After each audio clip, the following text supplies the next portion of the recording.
Hello, and welcome to our Sunday meditation at the Light Institute of Galisteo and the Sanctuary. I do love that word, the Sanctuary of Light.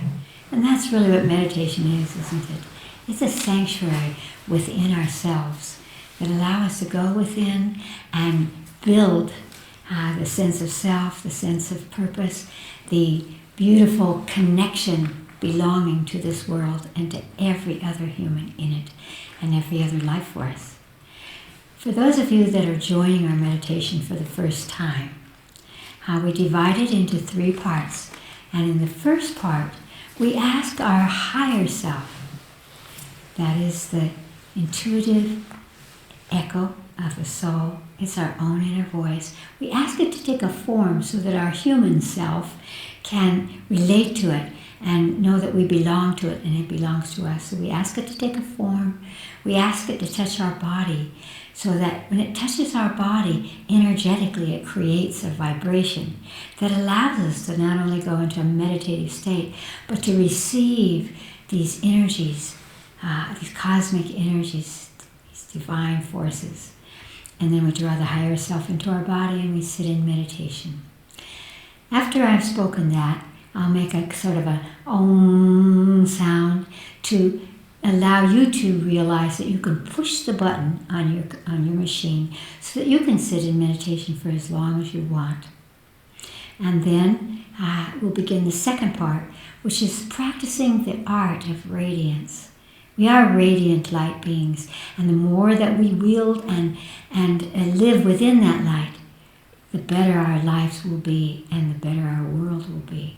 So we imagine that we're drawing white light from the cosmos down through the top of our heads, down into our stomach, our solar plexus. This is the center of the emotional body.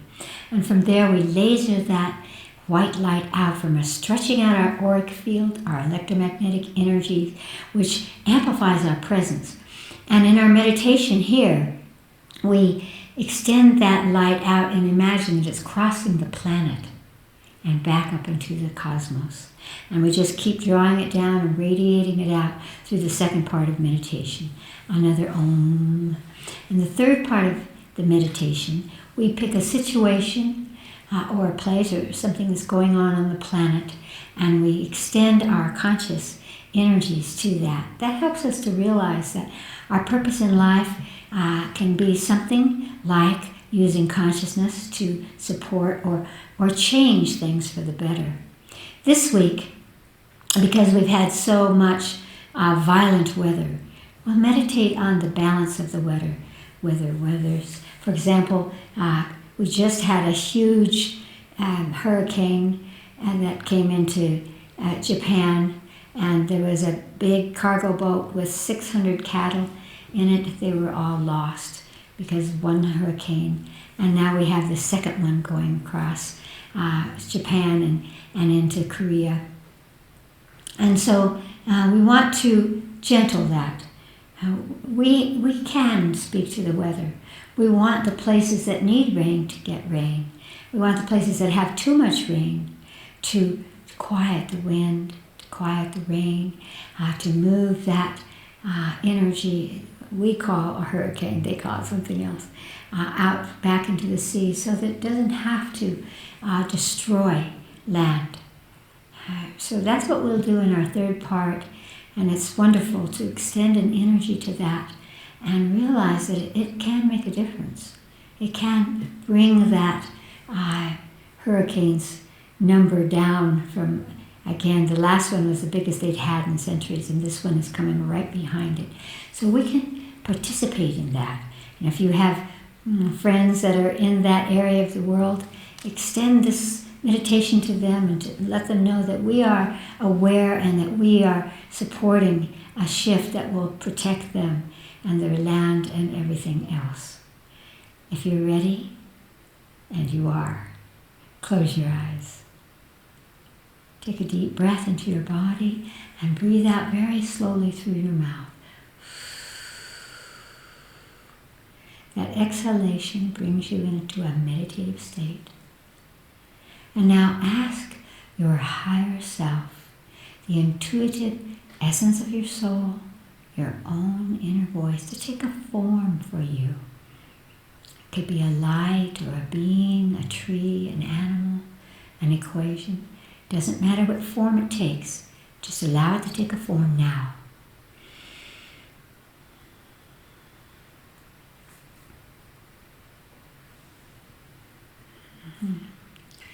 Now ask your higher self to touch your body where you hold your divine source, your divine energy. And just imagine, you could touch a part of your body, an organ of your body, wherever it touches you. Bring your conscious awareness to that place and imagine that you're really breathing into that touch so that it can activate your experience of your own divine source. And now draw your higher self in through that point of divine entry, divine source in you. Just imagine that you're bringing your own higher self in through that point, allowing your higher self to fill and access all of the trillions of cells of your body. And sit in meditation. Om. And take a deep breath into your body. And reach up with your consciousness into the cosmos and draw the white light, beautiful white light, brilliant light, down through the top of your head, right down through your brain, so that you're nourishing your embodiment, and down into your stomach, your solar plexus. And from there, laser that white light across the planet and back up into the sky and into the cosmos, and draw it down again with your breath, radiate it out, and just continue breathing in and breathing out and pulling the white light in and extending it out. And feel how that shifts your energy. Om. Take a deep breath into your body and imagine the essence, the conscious sentient energy of weather across this planet. And ask weather, the rain, the snow, the sun, the wind, all of those energies. Ask them to take a form for you so that you can perceive weather in some way. However it comes to you. Again, you could see weather in your mind's eye, or feel its energy, or hear it. When there are earthquakes, there's an incredible sound of the earth screaming. And when there's a wind blowing, and when there's a rain howling. So however you perceive weather, just allow yourself to link up to it and see the form that it gives you. That form could be symbolic. It could be like some kind of an object. Or it could be a frequency of light. The weather come.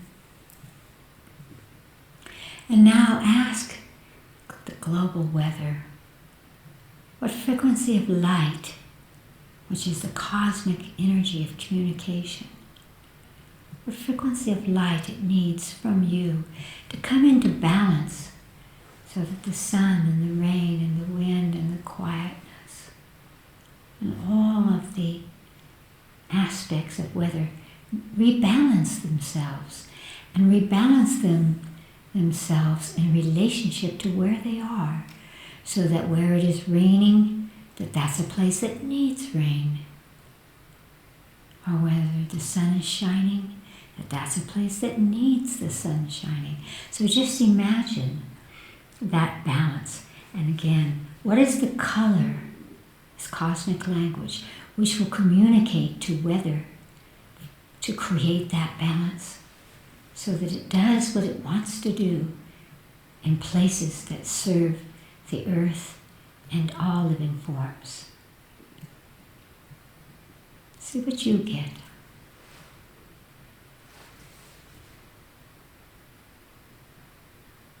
And then draw that frequency of light, that color, down through the top of your head. Pull it down from the cosmos into your solar plexus and laser that energy out to weather, to the global weather, and feel that that beautiful color that you perceived is right now, at this moment, creating that balance, giving the weather the energy and the vibration it needs to balance and to be where it needs with what kind of aspect of itself. So feel as if you're drawing that frequency in and you're extending it out to the form of weather that came to you. And just again, allow that to continue throughout your meditation.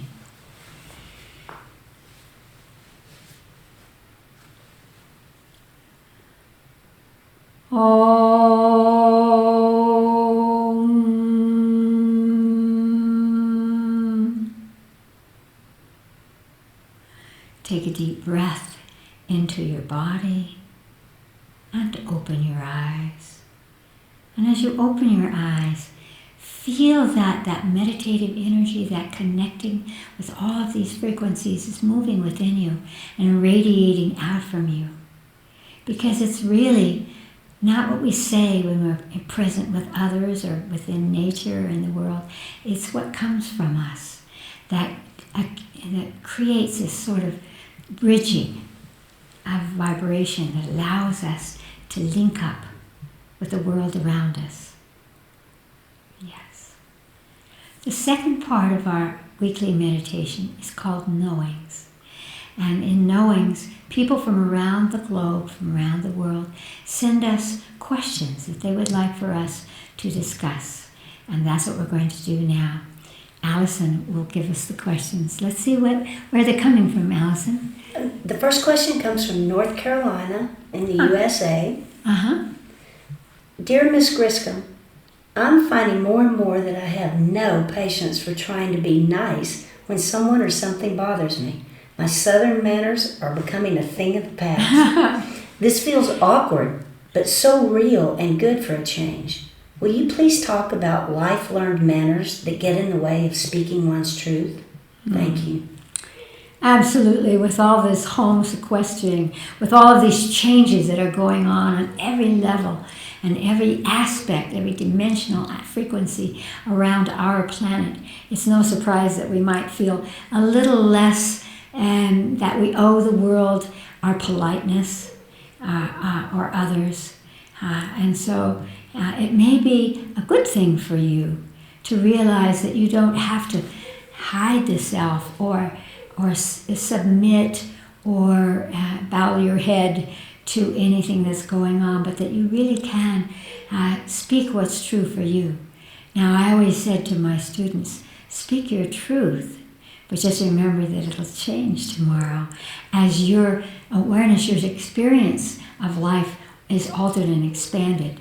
And so one thing I would say to you is that that's a good progression from that sort of hiding what you feel or what's true for you and just delivering it out. I notice this with teenagers that very often we know what we don't want, but we don't know what we do want. And so in finding that way of saying, I'm going to speak my truth, be sure that it's not just about attacking what you don't like, but that you give something. There's a grace, there's a statesmanship that can come with speaking our truth, so that we don't have to feel that we cannot say what is true, but we can say it with grace. We can speak in such a way that the other person or the other people or whomever it is can feel that we're speaking through our hearts. When we speak through our hearts, we don't have to squash the other guys. We can just say, this is what is true for me at this moment. This is what I want to say.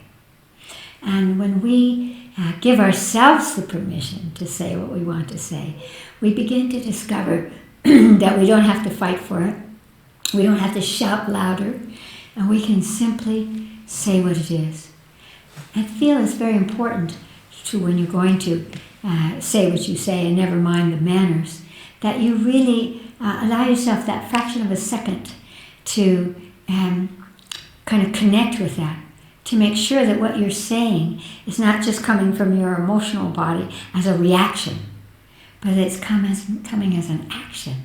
It's coming as something that you're giving out that in fact might opportune others to speak their truth, to never mind that falsehood, you might say, of an over-constriction of manners, that you're never allowed to be anything but, again, sort of bowing your head energetically. I know you don't have to do that. And we have come to a time on the planet right now where what's really important is to say what's true for you, because you might be surprised that those to whom you're speaking suddenly are saying, I feel that way too. And suddenly you have two voices and then a multitude of voices. The Native American says, we too form a multitude. And that multitude can change cultural patterns. It can change that which doesn't serve us and realign it. So this is what I'm talking about. You don't have to use your Southern manners into such a degree that they block you. But you can use the power of your voice in a way that actually brings potential rather than defensiveness. So I support you in rebalancing something that is a part of the story of the past, and let it be the power of the present to realize that your voice matters, and your opinion, and your heart, and your emotions, they all matter. So speak now. Great love. Allison, the second question. It's from Rio de Janeiro, Brazil. Rio, I love you. Hello from Rio. Help! I am throwing out all of my old clothes to the point that I almost have nothing left to wear. I just can no longer bear the energy of old. Is there anything I can do to transmute old energy into fresh and new? Or must I just continue the purge? So grateful for your help. I love that you bring this up, because you know the clothes that we put on and the energy that they carry, why do we put them on? We have in different cultures and different places certain codes of dress on different occasions, and they speak for us. So what we wear and the colors that we wear and the shapes that we put on tell the world who we think we are at that moment. And so I love that you're saying that you can tell these old vibrations. And this is very true. When you put something on and it feels like this is what you were wearing when you were arguing with somebody last week, or whether you left something and went away, or whatever happened, no. I think it's a very intelligent, energetically intelligent thing to do, to say, I don't need this. And what carries a negative energy for you may not carry that negative energy for someone else. It may be your theme, but it may not be their theme. So if you're throwing your clothes away, be sure to give them away to some place where somebody else could use them and feel a different frequency, because their themes are different than yours. Now, I always say at any moment to my own higher self in my body, shall I wear this? Shall I wear that? And then I feel as if I'm dressing for my own true self. And I'm therefore giving out a message that belongs to my true sense. You always want to check your emotional energies as well. Wear clothes that make you feel peaceful inside yourself, that make you feel, I don't want to use the word just powerful, because we have such concepts that my power against your power. But certainly we want to wear clothes that make us feel strong and make us feel present and make us feel free to be ourselves, rather than what's the other guy doing, what's the other guy wearing. So I think it's great to get rid of some things that really don't represent you right now, or are full of energies that you don't want to repeat. Now, there are a few things that you can do. For example, essential oils have an electromagnetic energy. And there are some that are high, like rose oil. You could sprinkle rose oil onto your clothes, and that will create a frequency of energy. If you use hydrogen peroxide or things that lift the oxygen levels, you can spray that on your clothes as well to kind of shift the energy and lift the energy up. But it's not how many clothes and how many times we change our clothes. It's that each time we put on our clothes, they make us feel fresh.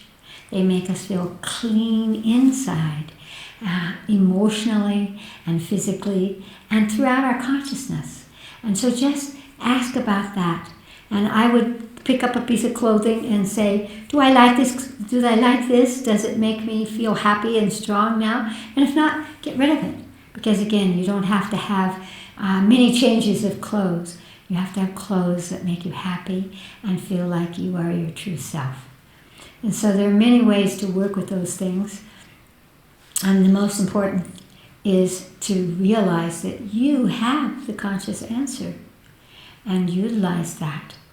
It's also fun to select new colors. Sometimes we've been wearing a color, for example, long ago, like another lifetime for me when I was in the Peace Corps and the diplomatic service, we had to wear black. But black is not a color. Today we wear black because we want to feel powerful and we want to draw energy to us. That's why performers wear black and priests wear black and police wear black, because they're trying to pull energy to them. But the highest and happiest energy is energy that radiates out from you. So consider using colors that are clear colors, colors that are uplifting to you, rather than colors that are kind of muddy or for example, gray is actually the color of dying, unless it's silver. And so, and also you see this in cities, black and gray, because people are kind of hiding. And people are depressed in cities as well. So ask your body. Yes, black will make you look thinner, but maybe it's better to love your body rather than to hide it in something. I've noticed that when people feel good about themselves, they could be quite large. And I never think about how large they are because I'm enchanted by their presence. Put that into your conversation with your body and your clothes and the brilliance of light that you bring your true self into the world and for you specifically. And make it fun. Yes. Alison, the last question. It's from Morocco. Morocco. Dear Chris, living in the desert, I have seen magical night skies all my life. But this year, I am seeing skies that I have never seen before. Radiant, majestic conjunctions and brilliant, heart-piercing, palpable stars. I feel like our planet is being gifted a nurturing tapestry to help us through the chaos throughout the world. I would very much like to hear your thoughts on what is happening out there and up there. And if you think the stars and planets might really, possibly be aligning to help humanity. With gratitude, from my desert to yours. Oh, I love that. And from my desert to yours, there's so many things that I could say to answer this. I would begin by saying that we want to first use anything that comes around us and to interpret it in the most positive way we can while being truthful to ourselves. And so are the stars as celestial bodies caring about us? Perhaps not. But about our planet and ourselves as part of that planet? Possibly. Absolutely. I noticed when I lived in high octave deserts, for example, the high altiplano of Bolivia, it seemed, as it must for you in Morocco, that the stars were almost touchable. Of course, I was up at a very high altitude. And also, we know that the auric field, or the electromagnetic field of the Earth, is lessening. And so it allows the celestial bodies to come in, or to feel as if they're coming in, or being closer to us, because there isn't some kind of an energy that is like the ozone layer that's creating that kind of distance. Now we know from astrology that there's a lot of conjunction going on amongst the planetary energies in our solar system and in our galaxy. And in our solar system, all of these conjuncts of the celestial bodies are influencing us. And so I like to feel that the sky itself is whispering to us. Whispering to us, it's time for a change. Whispering to us, we must protect this earth. And how they do that is that we know that even the moon changes the tides. Imagine all of these celestial bodies, all of these planetary energies and constellations. They are influencing us. And we want to utilize that influence to be inspired and to be comforted and to be awakened. And I think this is the important thing. So I would say to all of you, and I know I've been in Morocco and I've seen your beautiful celestial skies that are very like ours here in New Mexico. The Milky Way, the stars are so bright here, and we want to take that in. One of the things that I've always recommended was to actually do an energetic thing that creates that. Let me share it with you. You take your forefinger and you lick it. Just like if you're doing machines, sometimes you have to create that wetness to make an electrical current occur. So you lick your forefinger and then you look up at the stars and you find one that you like or that is calling to you, you feel, and you place that finger as if it could be right over that star.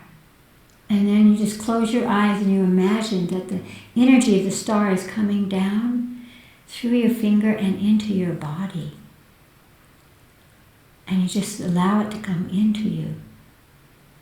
And feel that connection and that energy. And you will feel awakened. You will feel an electromagnetic energy pulse in you or get larger. And now open your eyes. Try that. It will really surprise you. I have to say that I always watch the stars and the constellations. I know what time of year we will get them in the northern hemisphere and what time of year they will disappear and be present in the southern hemisphere and which ones are here all the time. And I am feeling that there's a kind of, shall I say, displacement or change in when they are coming and where exactly I perceive them.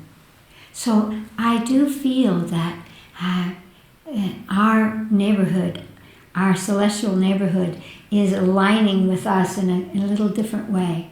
And certainly with the poles of our planet, which have been off, our North Pole, I have noticed has been off for over 15 years. Just a little bit, moving back and forth. It can be felt. And so perhaps you're right. Perhaps these celestial bodies are speaking to us about that shift of our poles a little bit and maybe helping to balance that as a gift to us. But whatever it is, stars can inspire us. And do remember, dear Morocco, that the stars are there in the daytime.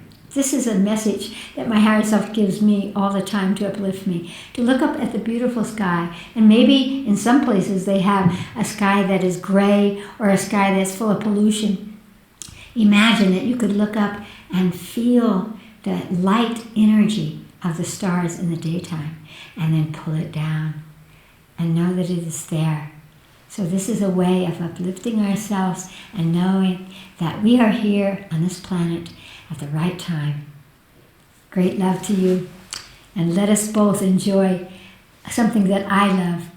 The stars that you're looking at are the stars that I'm looking at, and that it is the stars are a blanket that embraces us all, no matter where we are on this planet.